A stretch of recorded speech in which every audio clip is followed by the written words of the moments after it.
Just wait for who just walked out. Oh, okay.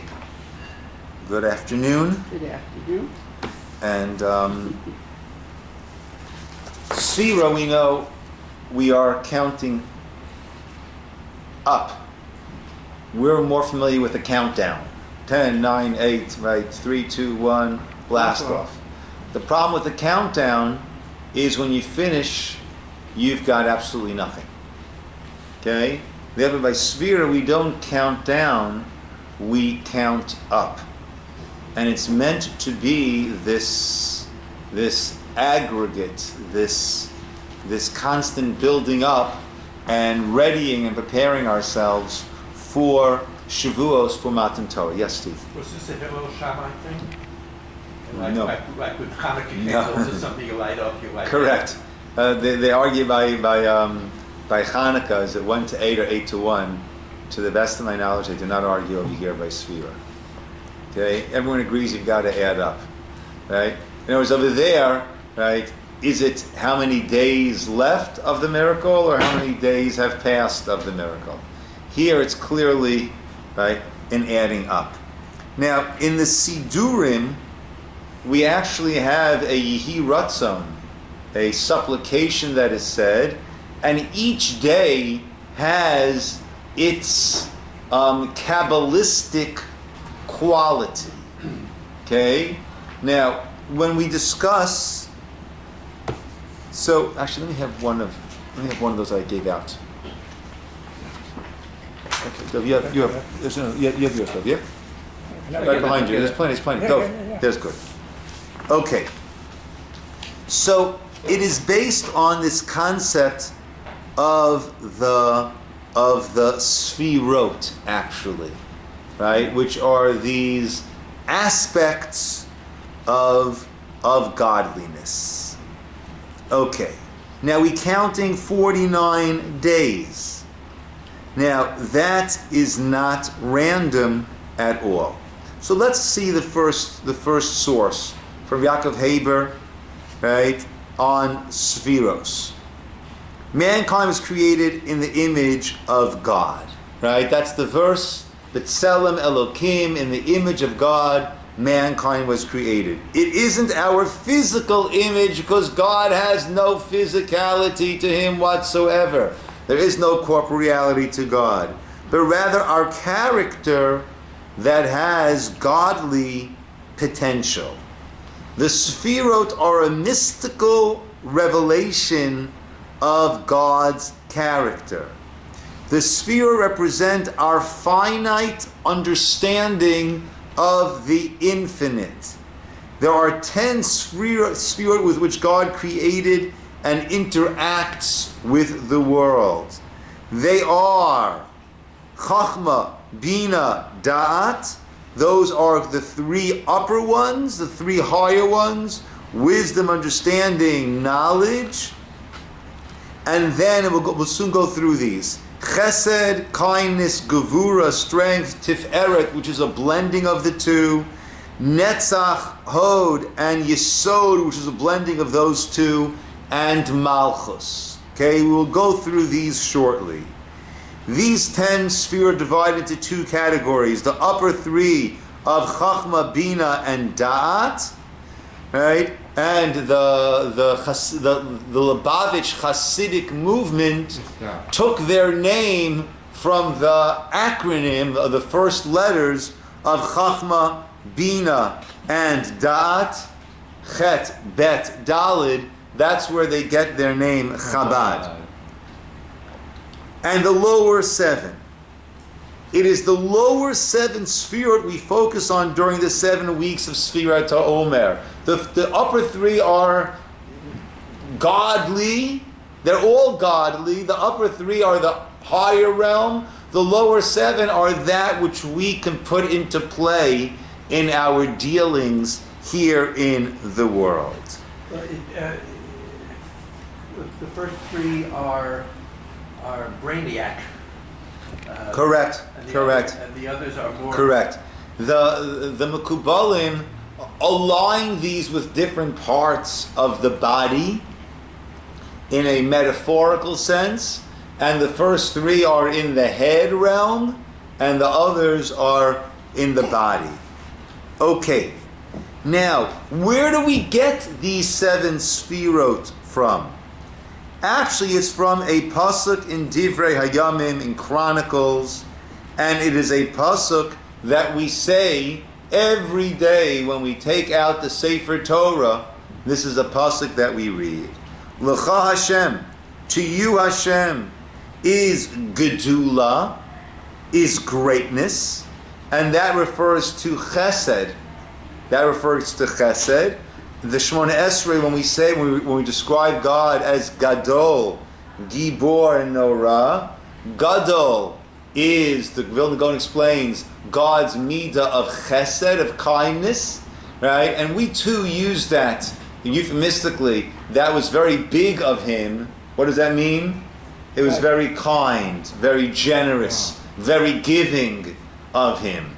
So gedula is chesed, gevura is strength, tiferet, v'hatiferet, and the splendor, v'hanetzach, the eternity, v'hahod, and the glory, kichol b'shamayim uva'aretz, everything that is heaven and earth. That refers to the next one, which is Yesod. L'cha Hashem hamamlacha, to you Hashem is the kingdom, is the kingship, and you are nasei l'chol l'rosh, and you are elevated over every head. So contained in this pasuk are these 7 aspects of, now I don't want to say 7 aspects of Hashem, 7 aspects of what Hashem has revealed to us in how he deals with the world, and aspects that we can learn from as we look to develop ourselves in our dealings with Hashem and in our dealings with others. Now, but these are all attributes of God. So how does this connect to the idea of our improving ourselves? So let's go to source number 3. Again from Rabbi Yaakov Haber, understanding the sphere provide an understanding of oneself. For as much as the sphere reveal about God himself, they also hold the key to understanding what it means to have been created in God's image. And just we must apply a unified understanding to the personality of God, we must strive to round out our own personality with a lesson of each sphere. Therefore, the keys to our opening, maintaining, and repairing, when necessary, our relationship with God are bound up in understanding these spherot. Our goal, therefore, during these 49 days is to examine how each of the spherot affect our connection to God, our relationship with each other, and our understanding of ourselves. And he puts that very beautifully. You know, we often speak about the 10 Commandments being broken up into 2 categories. Bein Adam Lamakom, between God and, between man and God, or man and Creator. That's why parents are there on that first, and between man and man. But actually there are 3 categories. There's between man and God, man and man, and man and self. Right? Our understanding of ourselves, how we relate to ourselves, how we treat ourselves, how we view ourselves. Because a big chunk of how we relate and treat others and how we relate and treat God is based on how we relate to and treat ourselves. If I'm nothing, if I've got a negative view of myself, if I'm hopeless, if I'm worthless, chas v'shalom, then what can I offer someone else in a relationship? What can I bring the world? What can I offer God? Okay. Now, with this we can begin to understand how the Sfirot relate to the period of the Omer. If we have 7 weeks, so what is each week going to be parallel to, relate to? One of these traits, one of these Sfirot. And each week has 7 days. So therefore there's going to be in the first one, let's call that in our Chesed, There's going to be chesed of chesed, gevura of chesed. Each of those 7 in chesed. And then we get to gevura. There's going to be the chesed of gevura and the gevura of gevura, etc., etc., etc. Right? Interestingly, I don't have a sitter in front of me, but I'm pretty sure that the 33rd day of the Omer, right, Lag BaOmer, was Hod Shebahod, right, the glory of the glory, and that was Rosh Yochai, right? We'll see a little bit about that. But we understand now how the 7 weeks are giving us time to work on the 7 aspects of each of those Sefirot. Okay. Are those Yes. thought to be the things that need to prepare us most for Matan Torah? Yeah. Yes. And this reflects more on me than on anybody else.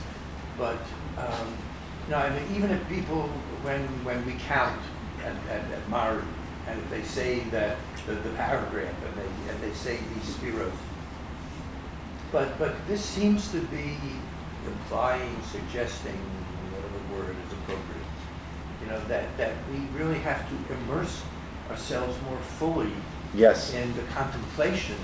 100%. 100%. And This- who does that? Me.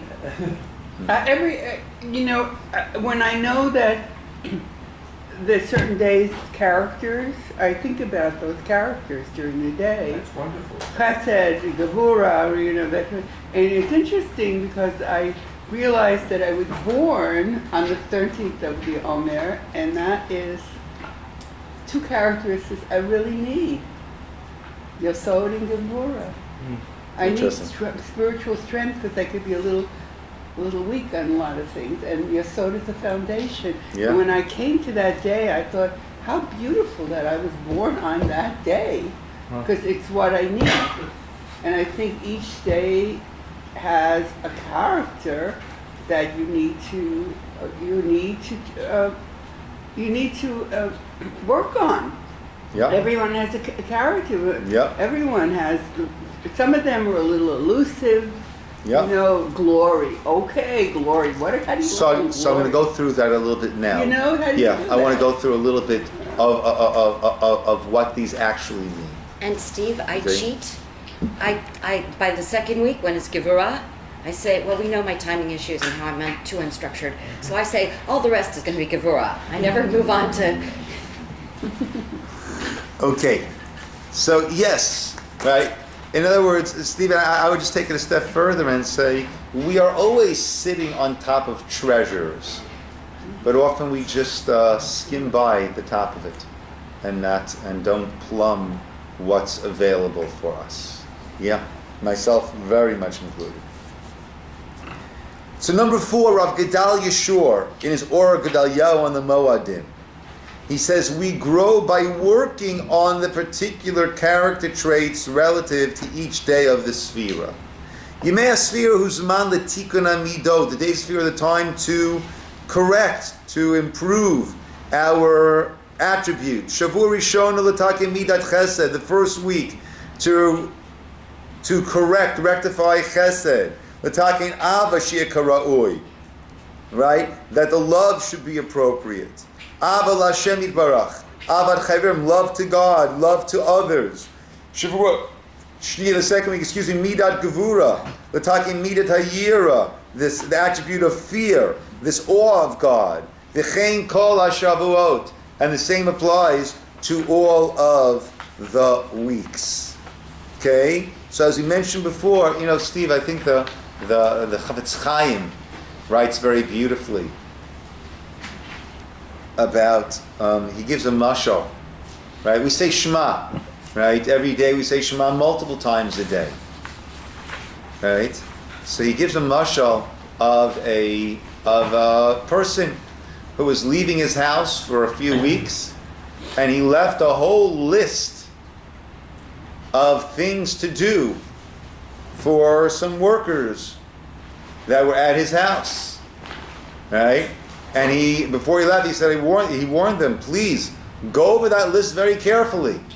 right? These are very, very important things, right? Comes back 2-3 weeks later, walks into the house, and the workers are there, and they said, "Oh, we did exactly what you told us to do."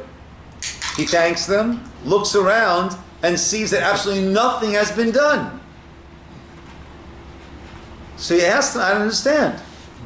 It's one thing to have not done anything, but how do you have the audacity to tell me that you did what I asked you to do?"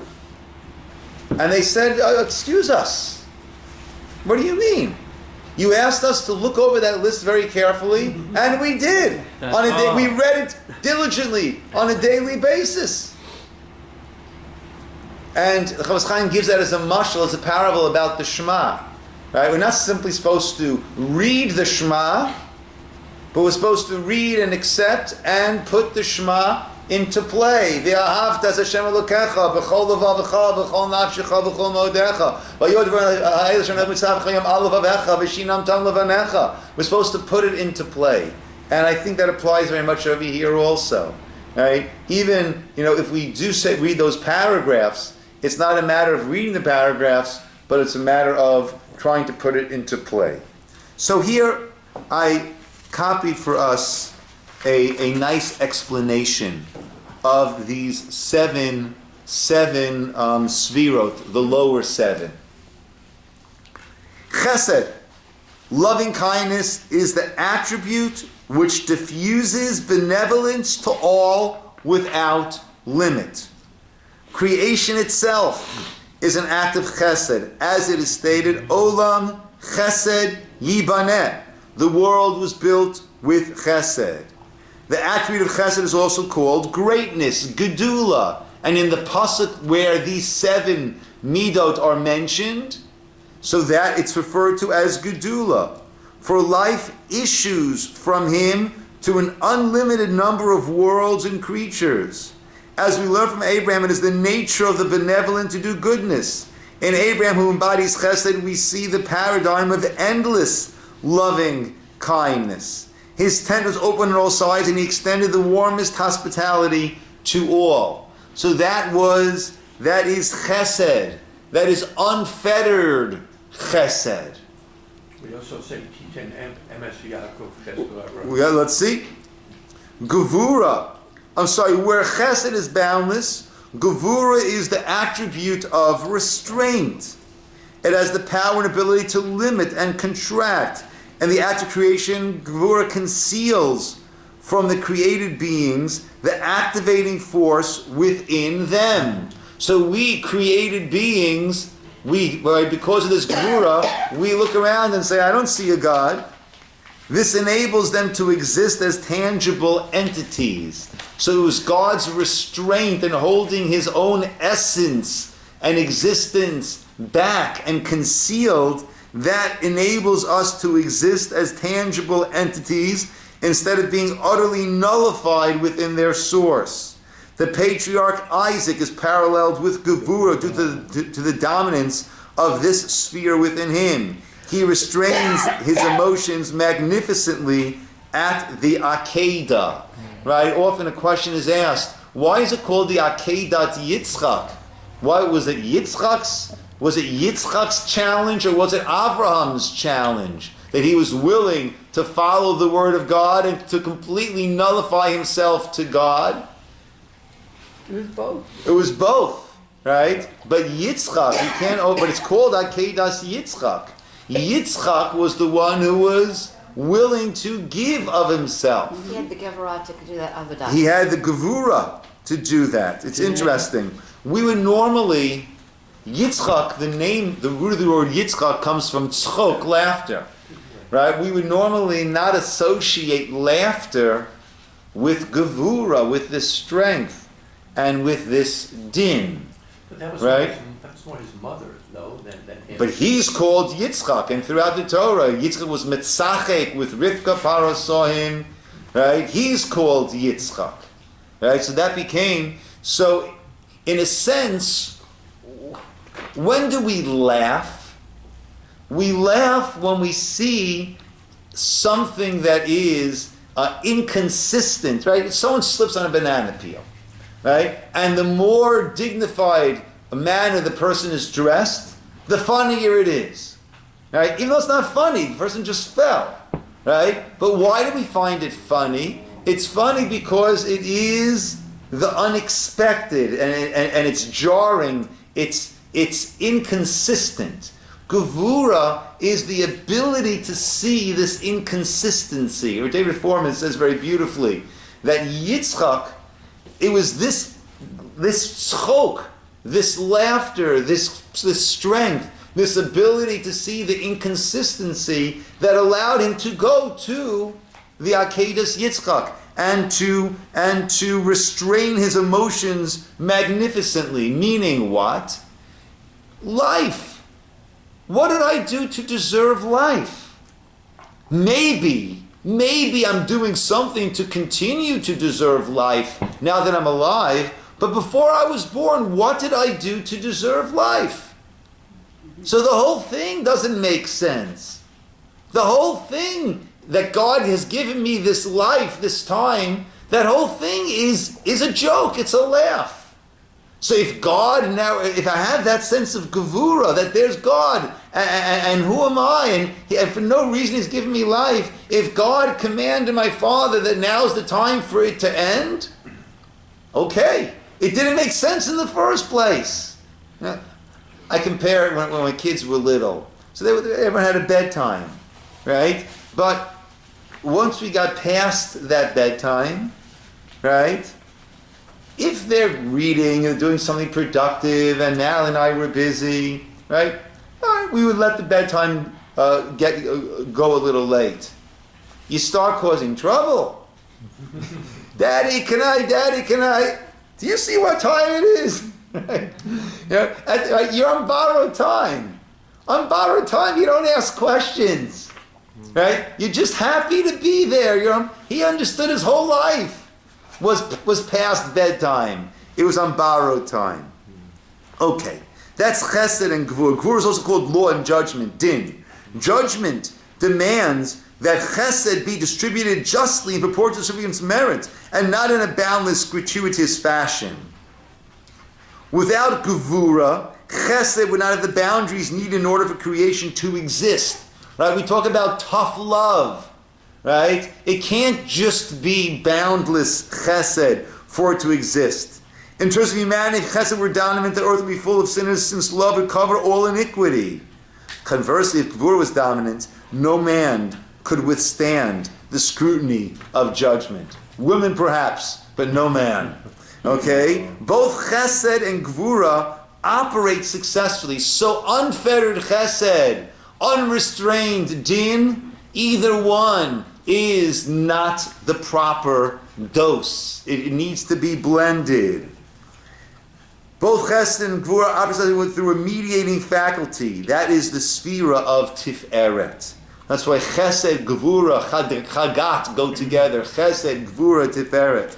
Tiferet blends chesed and gevura with harmonious and beautiful results. It can be compared to a garment dyed with many colors and blended in such a way that it gives rise to beauty and decoration. Within man, it is equated with the attribute of compassion. Interesting. So therefore, you need to know when to give. You need to know when to hold back. And that is rachamim. That is compassion. Oh, it's fascinating. I also heard this from David Foreman. The womb. In Hebrew, what is the Hebrew word for the womb? Rechem. Same root, same letters as rachem, is compassion. But the rechem also is discerning. It's rachamim, meaning those fetuses that it deems will be able to survive and develop normally.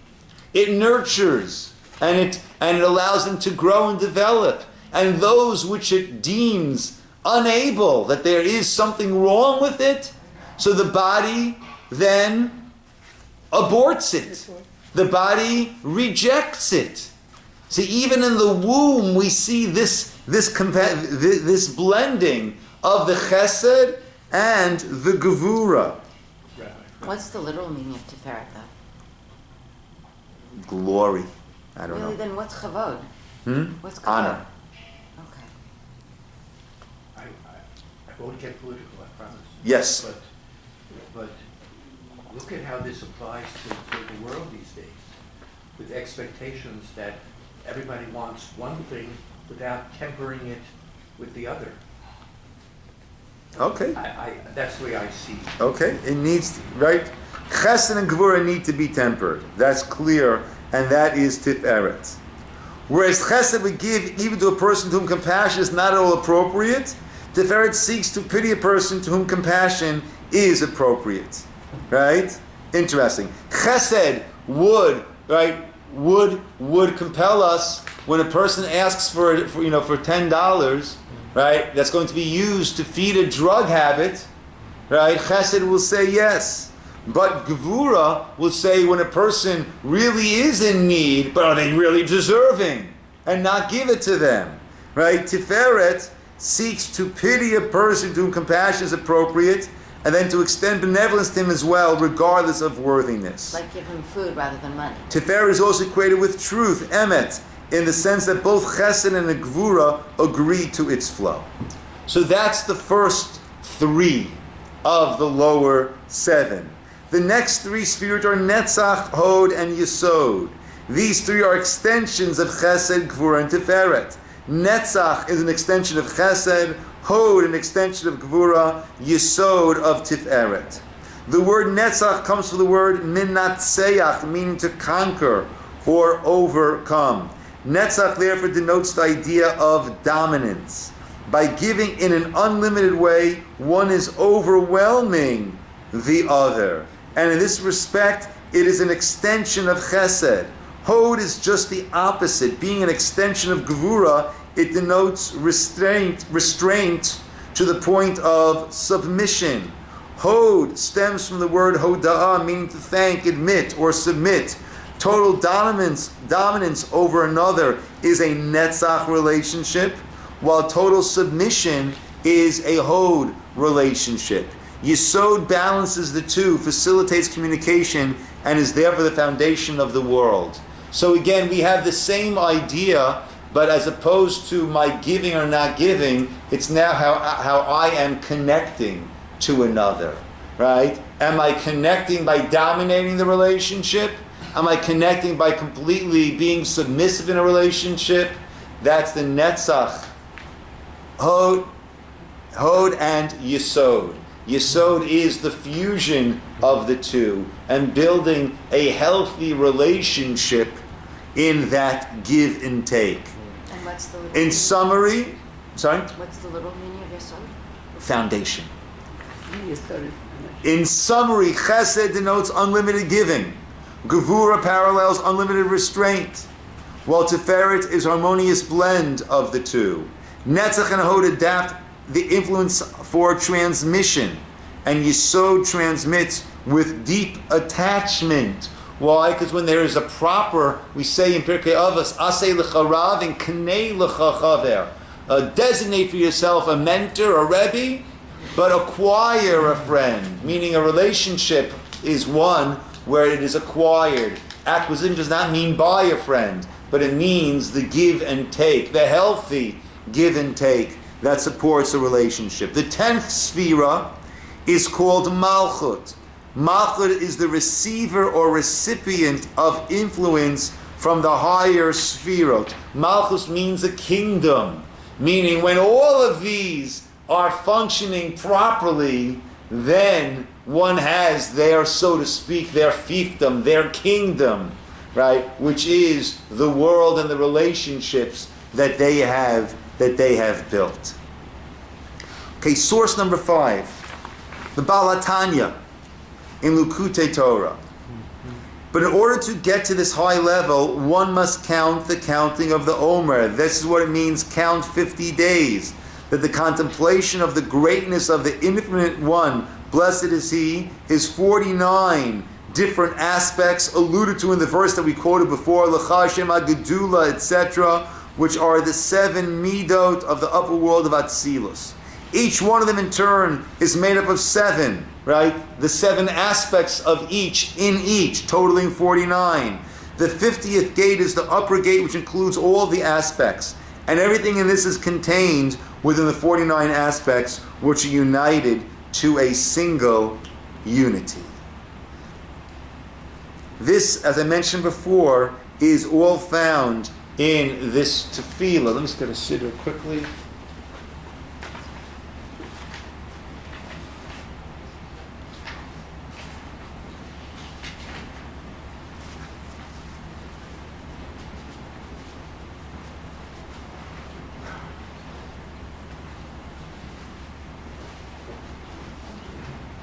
After Baruch Hashem, the Allah remain remain.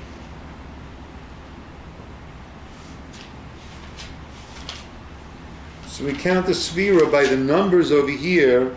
It says, right, today is the 40th day. That was Hod She Bi Yesod, meaning we're in the 5th week. So that is Yesod. And the 5th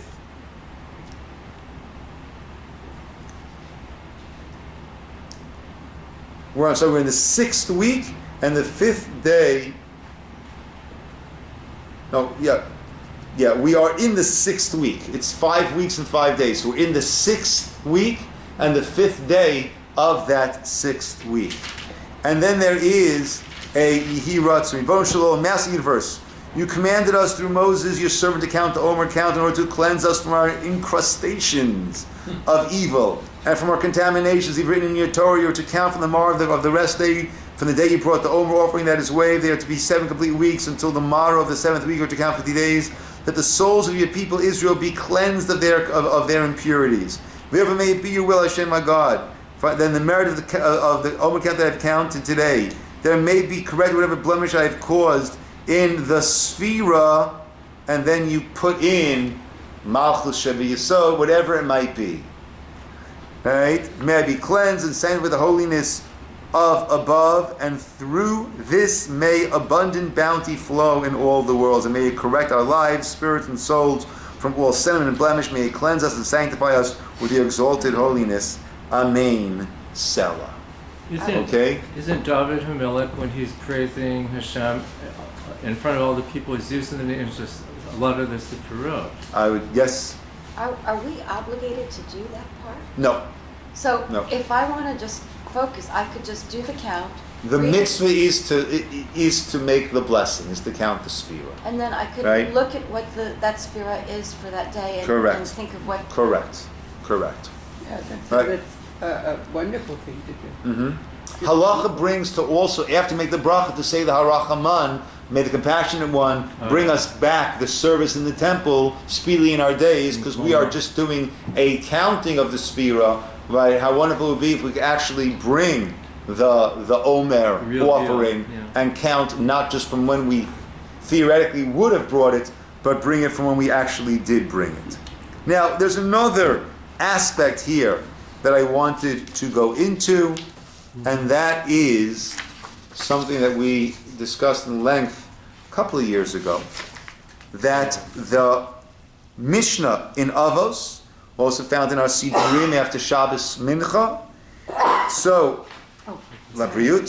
So chapter 6, Mishnah Hey or Vav, right, depending how it's numbered in different Mishnayos, speaks about the 48 means, qualities through which the Torah is acquired. Of Noach Weinberg, if you want, it's on h.com. Of Noach Weinberg, a blessed memory, has a beautiful series. He called it the 48 Ways to Wisdom, or 48 Ways of Wisdom, right? I forget what he named it. And he speaks about each of these. One year, Shavuos, this is what we did. We dedicated our Shavuos night learning to a presentation of each of these 48 ways. And they are study, attentive listening, saying one studies aloud, intuitive understanding, discernment, awe of teachers, fear of heaven, humility, joy, purity, serving the wise, being close to fellow students, evaluative discussion with fellow students, calmness, knowledge of Tanakh, knowledge of Mishnah, moderation in business activity, moderation in worldly activity, moderation in physical pleasure, moderation in sleep, moderation in speech, moderation in merrymaking, slowness to anger, having a good heart, faith in the sages, accepting suffering, knowing one's place, being happy with whatever one has, making a fence around one's words, not boasting, endearing oneself to others, loving God, loving his creatures, loving righteousness, loving justice, loving to have one's mistakes corrected. Wow. Keeping far from honor, not being arrogant about one's knowledge, not enjoying making a lucky decision, sharing another person's trouble, judging others positively, setting them in the path of truth, setting them in the path of peace, teaching calmly, asking and answering, listening and adding insight, studying in order to teach, studying in order to do the mitzvah, making one's teacher wiser, reflecting over one's lessons, repeating an idea in the name of the person who said it first. For we learned that whoever repeats an idea in the name of the originator brings redemption to the world, as it is says in the Megillah. And Esther told it to the king, Achashverosh, in Mordechai's name. What does she tell him about? The plot of Bigsan and Teresh to assassinate him. She told it to him in Mordechai's name, and that's what came up in the book of Chronicles, how Mordechai had saved the king and what has been done for him, and then Haman's outside, what should be done, and that was the whole almost turning point of the Megillah. So these 48 ways align with the 49 days and the 48 of the first 49, and the 49th is a time to try to bring it all together, right? So there are those that focus each day on one of these 48 ways. Why don't they put that on the calendar? That's the fear. It's a little hard to fit everything into the calendar. Yeah. So 6 of those 49 start with moderation. 48. Or 48. So that's 1/6. That's 6 times 8 is. Yeah. Right. So it seems like the Tiferet and the that would be an interesting study would be to line up these in the order of the Mishnah with each day and see what you come up with. That would be an interesting activity. It suggests that since that's the kind of it certainly point, could. It suggests that Tiferet and Hod and etc. are moderators, are for the moderation between, say, Chesed and Gevurah. Yeah. Like I said, that would be an interesting study to line these up and see what one comes up with. I'm sure there'll be much wealth that one would come up with. It's interesting because it is a time of the year for character development, and some are more difficult than others. Yeah. So it's something for everybody in a way. Yeah. There's some easy parts and not such easy parts. Yeah. So it weaves in and out to help us become better people. Yeah. So if let me try. Okay. The next source is from Rav Amram Kotler. Okay.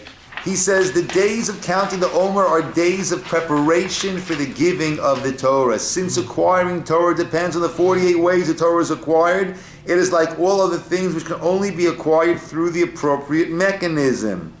Therefore, it is clear that the way to prepare is through these 48 ways. The 49 days correspond to the 49 gates of understanding and also to the 49 facets of Torah explained elsewhere. The 48 days correspond to the 48 ways the Torah is acquired. The 49th day is the day of completion for purity and preparation for receiving the Torah. The reason this preparation is connected to the Omer is to entrench and implant within us the recognition that everything comes from God, which is the meaning of the Omer, the offering of the first crops. Lastly, from the Chendas Yomim, quoted in Sifsei Chaim.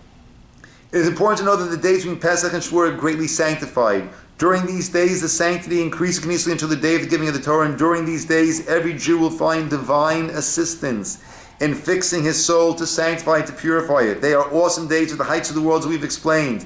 Ancient sources tell us that these days are a sign for the rest of the year. If a person learns much Torah and does many mitzvot, then he will act that way from the beginning of the year until the end.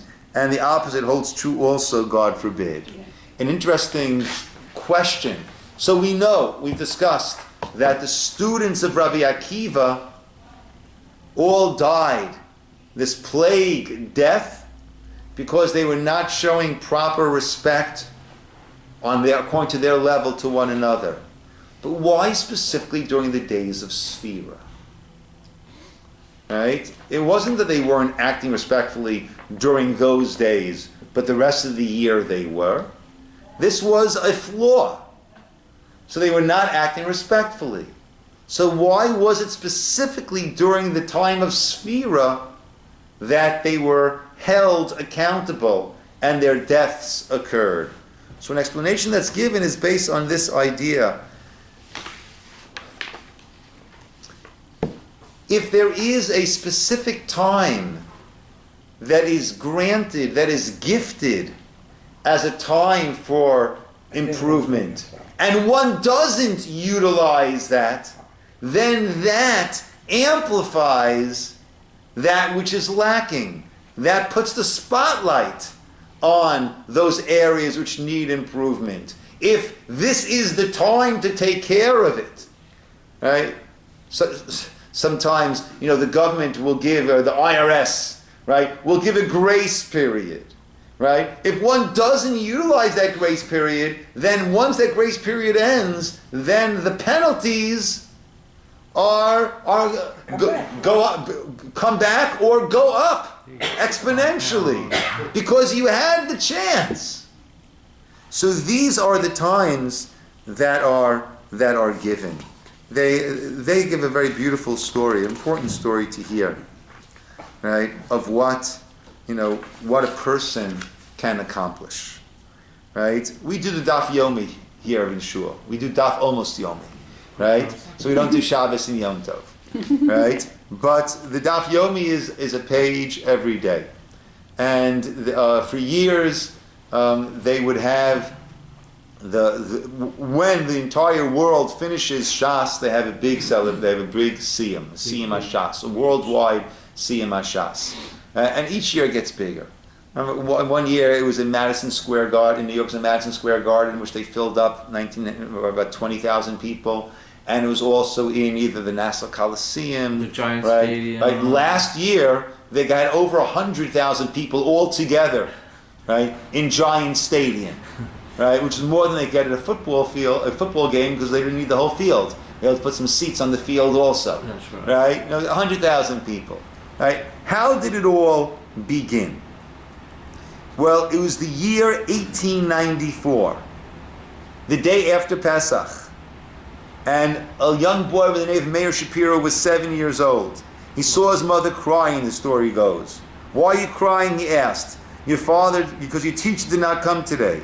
He was supposed to come, but he's not here yet. So why are you crying?" She said, "You don't understand, Meir. You are too young. But if you miss a day of learning, it can never be replaced."